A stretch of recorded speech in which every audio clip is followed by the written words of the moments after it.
Ya, itu iman. Ya. Nah, kalau kita bicara iman dari Bapak sekalian, ya, maka Allah Subhanahu wa taala, ya, tubuh kita ini kan sebenarnya bukan cuma fisik aja.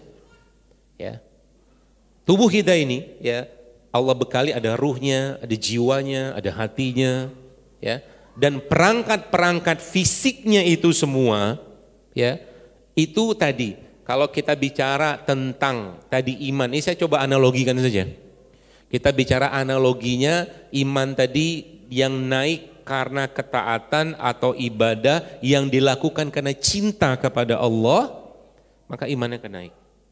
Maka dalam tubuh kita ini diberikan perangkat-perangkatnya, ya, untuk melakukan atau mungkin menguatkan imannya, tentunya hatinya juga, jiwanya juga, ya. Itu sebabnya, ya, kalau kita bahas tentang khususnya tentang bekam misalkan, ya, maka bekam itu kan dilakukan di mana? Kulit. Ada apa dengan kulit? Coba, pernah nggak kita tadabbur kenapa bekam itu atau mungkin bentuk pengobatan bekam ini itu dilakukan di kulit? Kenapa nggak pengobatan yang lain? Apa yang Al-Quran bahas, bicarakan tentang kulit? Itu dulu gitu. Sehingga ketika kita melakukan bekam itu nanti ada muncul kecintaan di sana.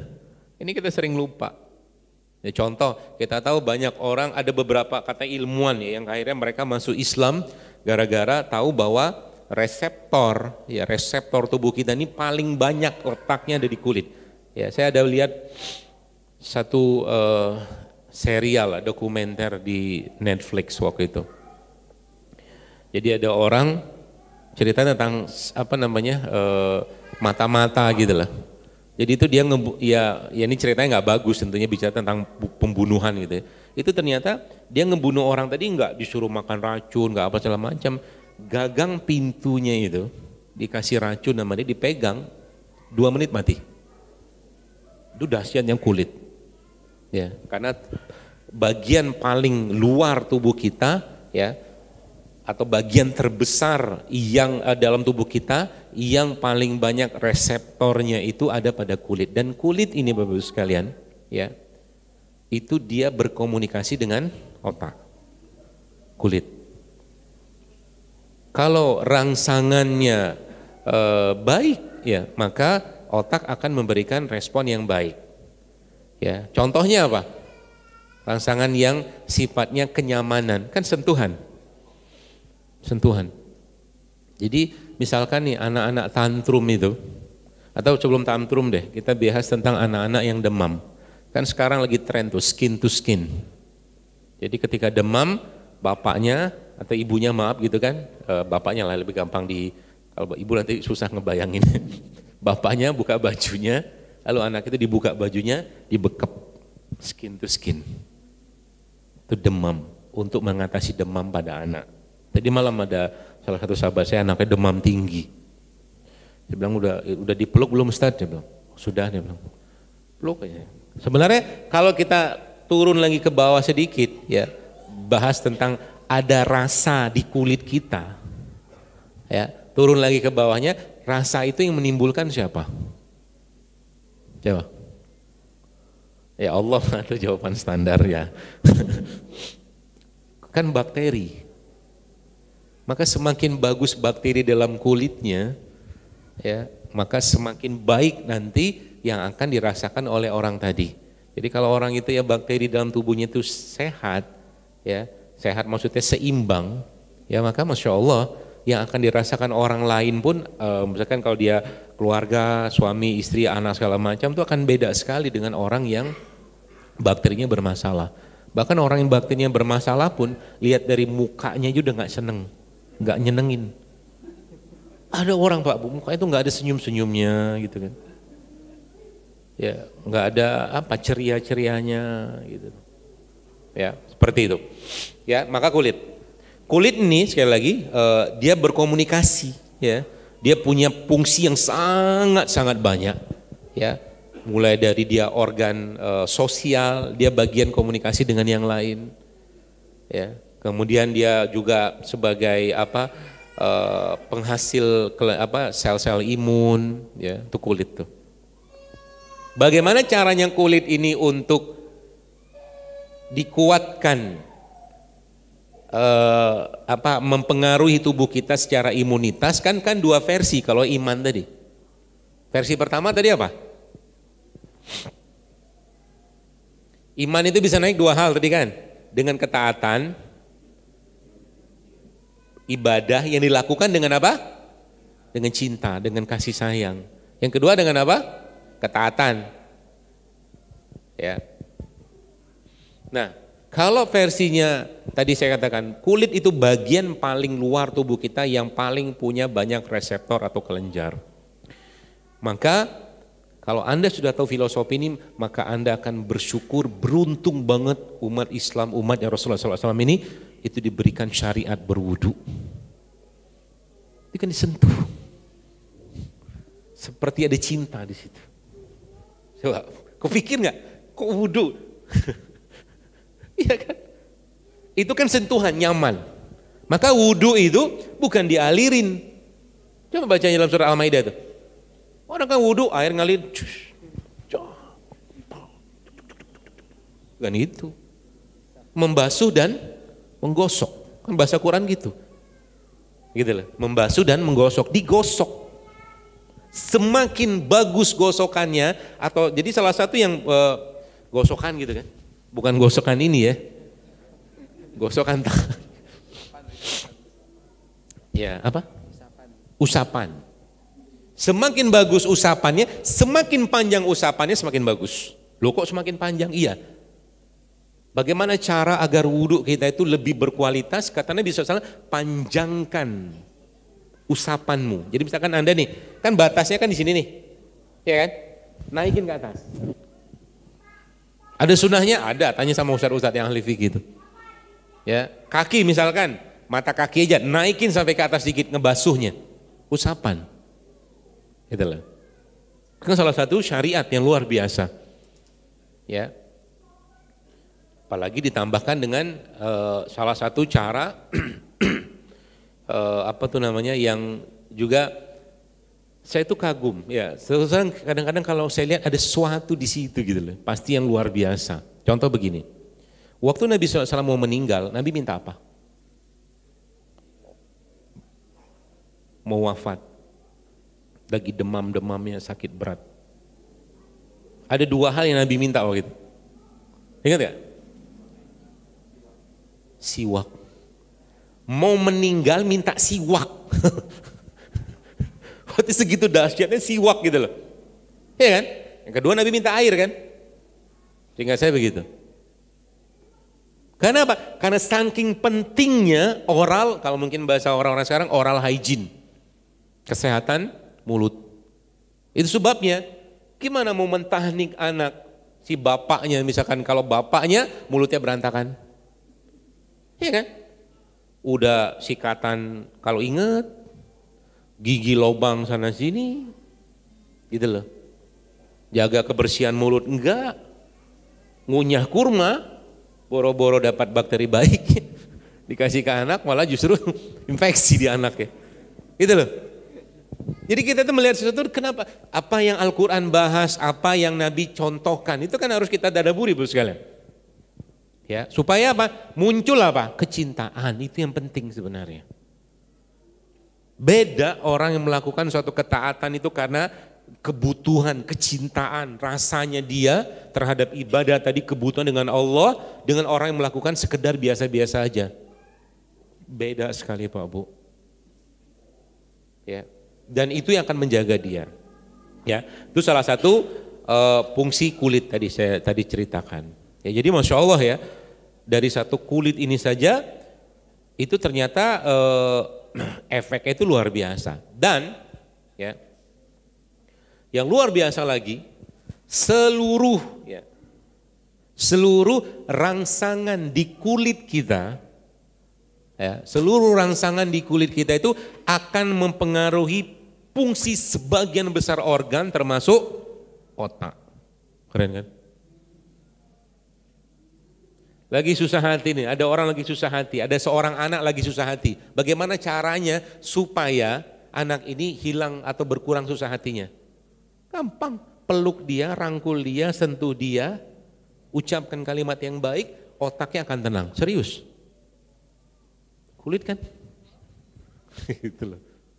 Luar biasa juga. Makanya kulit itu dia mengatur otak. Semua rangsangan di kulit Bapak Ibu sekalian pasti akan menimbulkan efek ke organ-organ dalam tubuh kita. Baik rangsangan yang nanti respon itu nanti yang sifatnya di situ, di sini, di kulitnya, atau yang nanti ke seluruh tubuh. Bagaimana cara saya untuk meningkatkan denyut nadi tubuh Anda dari kulit? Caranya gimana?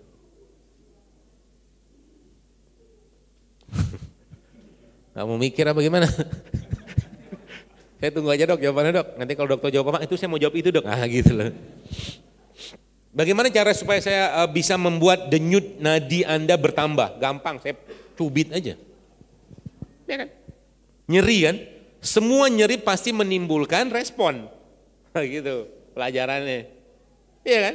Respon apa? Karena nyeri pasti kurang oksigen, maka tubuh akan pompa supaya oksigen lebih banyak masuk ke situ. Kan teorinya begitu. Nah, itu yang versi ujian. Ya kan? Iman itu bisa naik dengan salah satu ujian yang disikapi dengan sabar. Kalau yang nyaman, sentuhan apa segala macam. Yang agak nggak nyaman adalah sesuatu yang sifatnya nggak menyenangkan tapi dia bermanfaat. Orang yang sudah tahu manfaat ujian pasti dia akan mengatakan, ya Allah kalau dulu nggak ada ujian kayak begini, nggak mungkin saya bisa kayak begini. Serius loh. Nah gitu. Tubuh kita juga sama. Ya. Kalau nggak ada stresor, lagi-lagi saya ngomong, nggak ada indah-indahnya hidup. Jadi bersyukurlah kita kalau ada ujian. Terus kalau seandainya ada orang hidupnya ujian terus gimana? Ada orang tuh kan dari lahir sampai mau mati ujian terus hidupnya. Nggak ada senang-senangnya. Ya, kayak gitu mau disikapin dia lagi-lagi menyikapinya dengan iman. Artinya apa? Ya Allah ingin ketemu dia, jadi bersyukurlah orang kayak begitu sebenarnya. Karena dia ketemu Allah sudah selesai urusan dosanya. Digugurkan semua dengan ujian kan gitu loh. Ya, Masya Allah ya. Jadi itu kulit. Maka semua rangsangan ya, semua rangsangan yang terpapar ke kulit kita itu pasti memberikan efek. Apalagi Anda pikirkan bagaimana, sekali lagi, bagaimana cara Anda, tadi kan sudah saya jelasin nih, sekarang saya tanya lagi, semoga mau dijawab. Bagaimana cara Anda bahagia melalui kulit? Sentuhan sudah, tadi sudah saya bahas. Bagaimana cara Anda bahagia dengan menggunakan kulit? Bekam belum kita bahas, nanti tuh. Coba, kalau tahu jawabannya saya kasih hadiah. Hadiahnya air putih. Bawa. Hand water. Hah? Mandi tadi sudah masuk pembahasan air.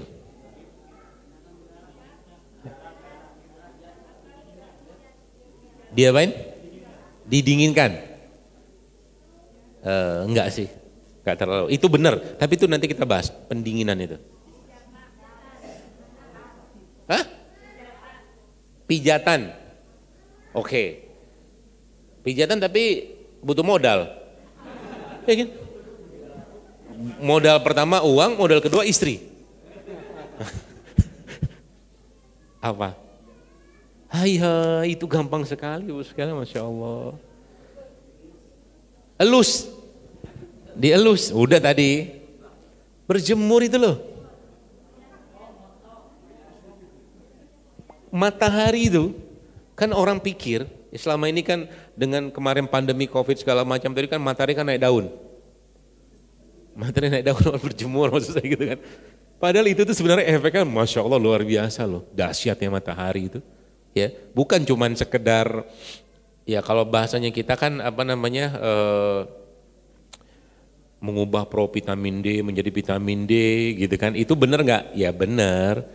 Cuman jauh lebih dahsyat dari itu sebenarnya fungsi matahari itu ketika matahari itu kena kulit kita. Ya, apa saja fungsinya? Ya coba saya lihat kepeannya dulu.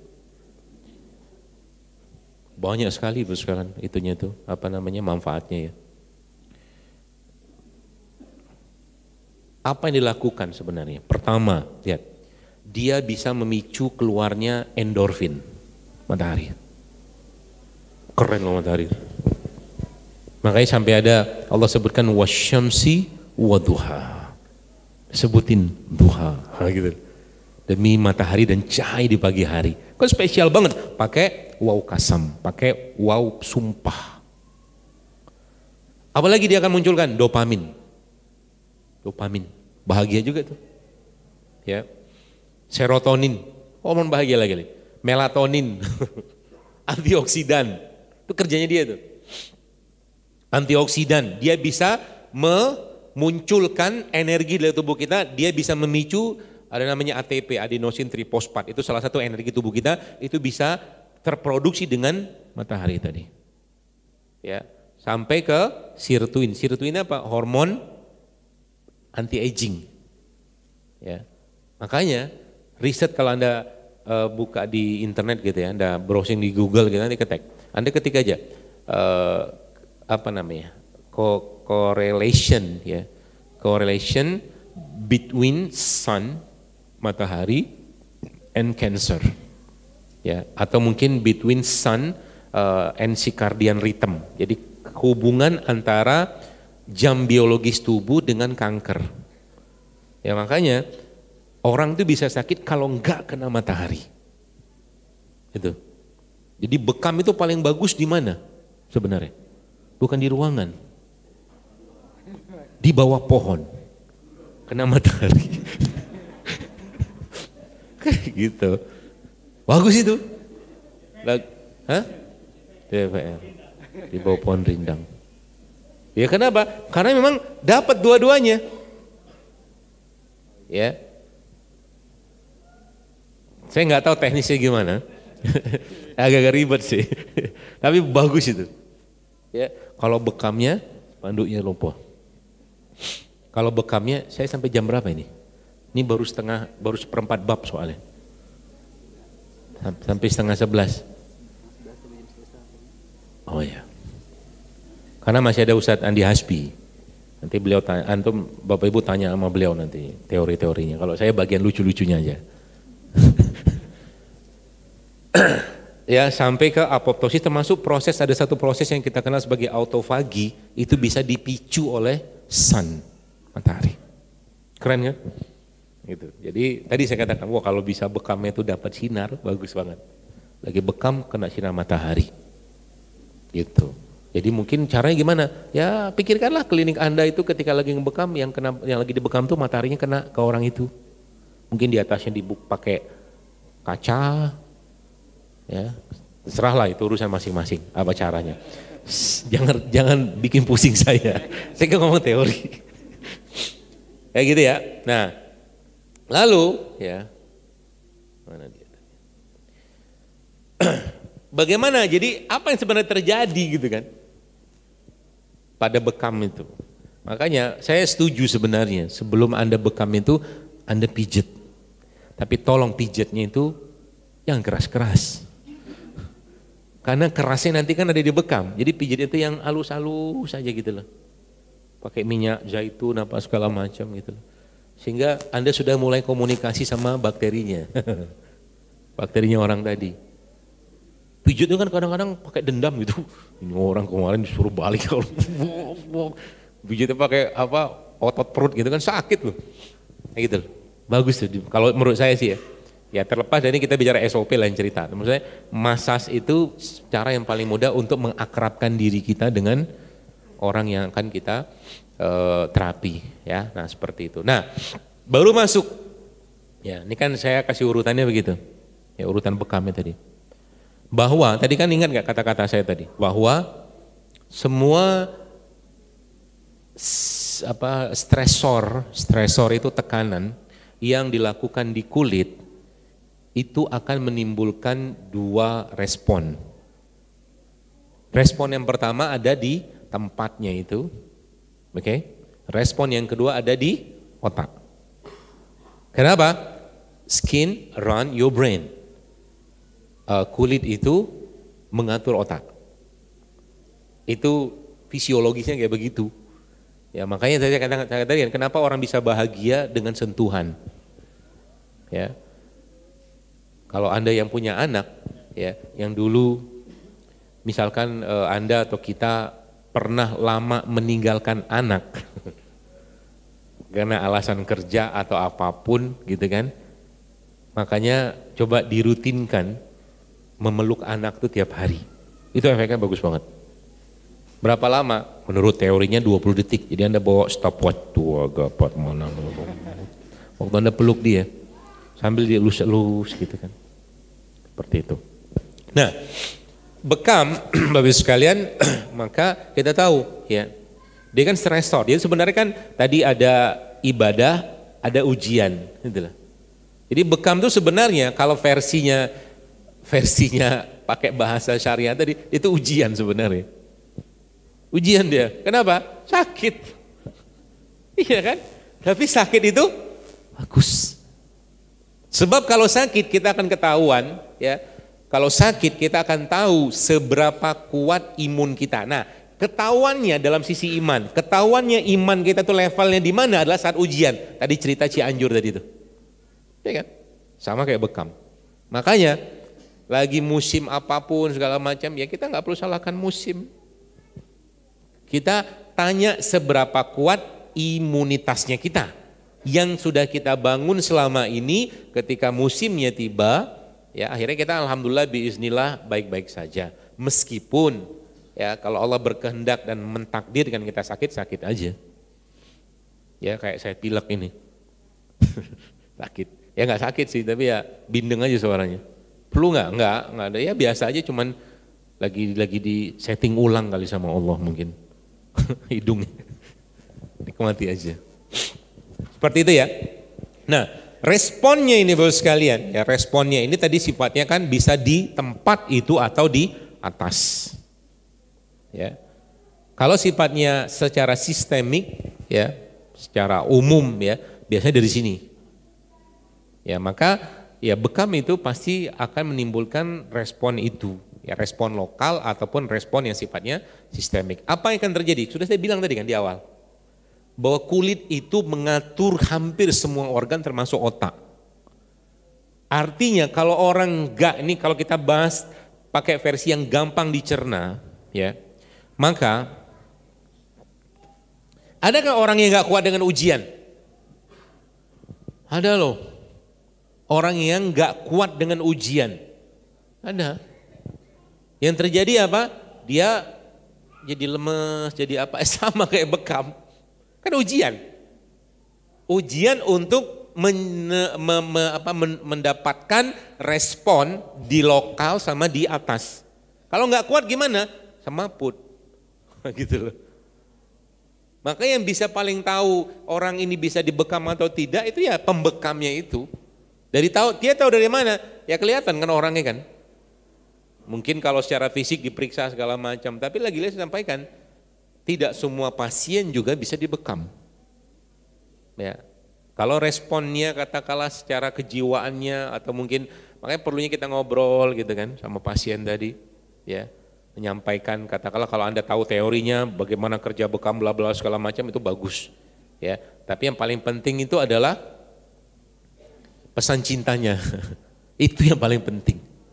Ya, pesan cintanya dari bekam. Nah, ketika dilakukan di bekam, ketika dilakukan di kop itu nyaman atau nggak nyaman? Nggak nyaman loh. Jangan sosok gagah-gagahan gitu, nyaman mana ada. Kan sudah saya bilang, orang disedot, kulit disedot pasti nyeri lah. Mana ada nyamannya? Cuman kita menikmati itu, gitu loh. Karena apa? Karena yakin, karena cinta, karena ini Nabi melakukan gitu loh. Akhirnya itu enggak kita rasakan. Karena tahu apa? Karena tahu habis dibekam nanti efeknya begini gitu loh. Sama kayak prinsipnya ibadah. Bagaimana cara membuat orang katakanlah bisa rutin melakukan sholat tahajud? Caranya gimana? Cari fadilahnya kan gitu kan, paling gampang itu kan. Ya baca fadilah tahajud begini segala macam. Cara paling gampangnya. Ya ibarat kata mah, ibaratnya itu misalnya gini, kita disuruh ngangkat batu yang beratnya 10, katakanlah 50 kilo gitu kan. Perintahnya gitu doang. Ya, nggak dikasih tahu apapun. Pokoknya tolong angkat batu itu. Ya mana mau lah kita. Ngapain capek-capekin badan? Tapi ternyata setelah ada informasi tambahan bahwa di bawah batu itu ada logam mulia kurang lebih 2 kilo. Ya bergegas kita. Ya. Kayak gitu loh kurang lebih filosofinya. Sama kayak ibadah. Kenapa Anda sekarang teman-teman yang sudah di sini siapa? Saya mau tahu yang sini yang belum pernah bekam sama sekali, coba angkat tangan. Belum pernah sama sekali. Seumur-umur hidup. Ada. Oh itu nanti mana yang punya klinik bekam kasih voucher bekam. Voucher bekam, voucher pijit sama voucher uang tunai. Ya, nggak tahu mungkin atau belum tahu informasi segala macam atau nggak tahu di bawahnya batu tadi itu ada logam mulia 2 kilo gitu loh. Gitu ya. Nah sama kayak bekam. Nah baru masuklah kita. Jadi urutannya begitu Bapak sekalian teman-teman. Urutannya ketika kita sudah dapat nih. Oh ternyata bekam tuh begini segala macam. Termasuk tadi respon kan. Fungsi kulit tadi apa? Dia organ sosial, dia juga baroreseptor, dia juga termoreseptor, banyak banget lah fungsinya. Artinya stresor yang diberikan ke kulit tadi, kan awalnya kan kita melakukannya karena keyakinan, karena keimanan, karena kecintaan. Maka stresor tadi yang terjadi apa? Menguatkan atau melemahkan? Menguatkan. Maka kulitnya menjadi baik fungsinya. Gitu. Dan ketika muncul reaksi di sana, Bapak Ibu sekalian, teman-teman sekalian, reaksi tadi menginformasikan ke bagian yang lain. Karena dia punya fungsi untuk menyampaikan pesan. Kan sudah saya jelaskan tadi bahwa respon dari stresor yang ada di kulit itu tidak hanya di lokal kulitnya itu, tapi juga sampai ke sini. Apalagi tadi saya jelaskan, ketika ada orang dicubit, yang nyubitnya dengan kebencian, karena ada orang nyubit dengan cinta, dengan kasih sayang. Ada bagus itu. Ya, jadi salah satu nih teman-teman aku puntur paham nih, kan banyak reseptor di sini kan. Reseptor yang membuat kita itu sadar. Makanya kalau anak-anak lagi bandel, bener itu dijewer, bener itu. Menurut saya sih ya, tapi jewer dengan cinta ya. Dan bukan dengan kemarahan. Bagus, jewer. Coba buka nanti, ada namanya vagal tone. Vagal tone itu lagi populer sekarang itu. Ngerangsang nervus vagus. Ngapain? Gini-gini. Jadi udah bener Anda jewer, udah bener itu. Menjewer anak gitu kan. Menyadarkan dirinya. Tapi yang luar biasa, kita disadarkan oleh Allah dengan cara wudhu. Kan vagal tone, ya gerakan vagal tone kan begini dia. Coba nanti browsing di YouTube kalau nggak percaya. How to vagal tone, apa vagal reflex, apa vagal tone sih nggak saya nama itu. Telinga dipijit-pijit, mirip banget gerakannya dengan kita wudhu. Jadi tangan dimasukin ke sini, terus diputer. Dilakukan berapa lama gitu, saya lupa.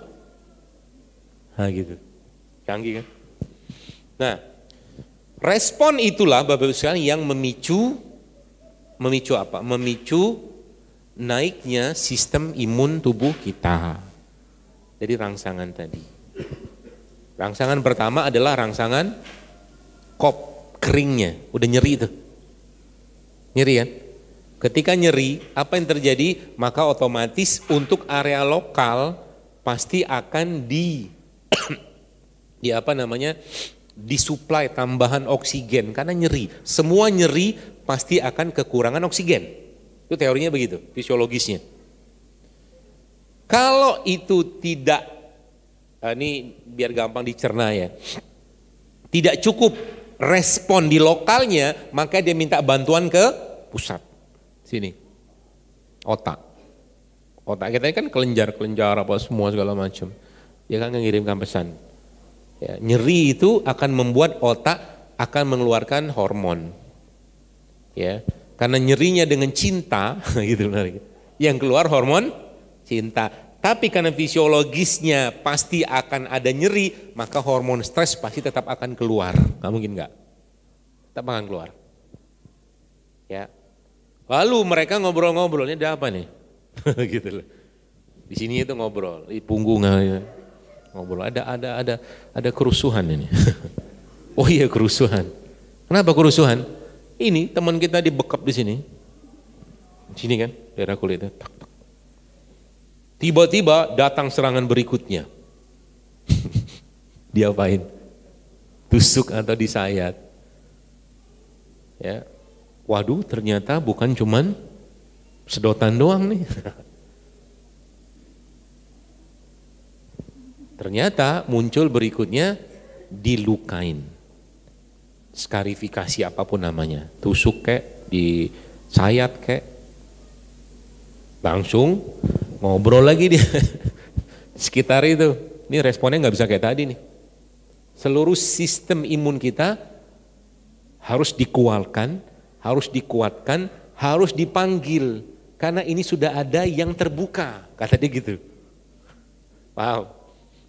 Ya, kalau ngajarin orang-orang di kampung mah gampangan begini sebenarnya.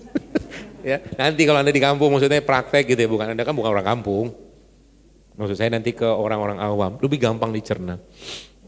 Karena udah kebuka jaringan semua, otomatis tubuh akan langsung muncul alarm. Iyalah. Alarm apa? Alarm bahaya. Kenapa? Tubuh kita kan intak. Intak itu tertutup. Ketika terbuka, pasti ada masalah. Gitu loh. Maka kalau orang lagi operasi itu kan, yang disayat segala macam itu kan dijaga luar biasa, sepsisnya apa antiseptik gitulah, higienitasnya itu dijaga banget. Kenapa? Udah open dia. Ya ini malah sengaja di open. Tapi dalam apa namanya? Dalam ukuran yang sangat kecil gitu loh. Mikro puncher apalah namanya gitu. Yang ngomong di sini, seluruh sistem kan urusan imun pun kan dia ngurus nih kulit ini. Ya, yang pertama. Lalu yang kedua, tiba-tiba muncul perlukaan tadi, langsung ngomong di atas. Kalau atas sudah keluar, ibarat kata mah Anda di sini misal ya. Bapak Ibu sekalian di tempat ini ngelapor, ini ada bukan kerusuhan, katakanlah ada kebakaran. Yang ngelapornya pasti ke RT, RW gitu kan. Tapi kalau ngapornya ke Pemda kalau yang cerita yang keluar nanti, yang turun nanti. Apa Badan Nasional Penanggulangan Bencana lah, pemadam kebakaran lah, misalkan ada satu tempat tuh banjir gitu, ada yang ngelaporin. Sama kayak tubuh kita. Kan dia banjir bukan banjir dalam konteks banjir banyak gitu bukan, tapi banjir hormon stres. Banjir hormon stres, perlukaan, maka dia akan ngirim. Maka pusat otak kan kulit mengatur otak. Yang terjadi apa? Otak langsung mengaktifkan semua kelenjar-kelenjar yang berhubungan dengan semua sistem keseimbangan, dengan semua sistem imunitas, plus cintanya. Sehingga apa? Sehingga yang dikeluarkan kan tubuh punya dua sistem kekebalan. Kekebalan dapatan sama kekebalan bawaan. Ya, innate sama adaptif gitu loh bahasanya. Bawaan itu dari orang tua kita. Dapatan dari orang bawaan itu kita makan, minum segala macam tiap hari itu. Ya, pikiran kita. Maka ketika itu dilukain Bapak sekalian, ya otomatis dua itu langsung nyala. Nyala. Bahkan sampai ke apa ya? Sistem kekebalan yang biasanya keluar kalau ada penyakit kronik degeneratif gara-gara perlukaan tadi itu dia keluar. Gara-gara pengkopan itu dia keluar.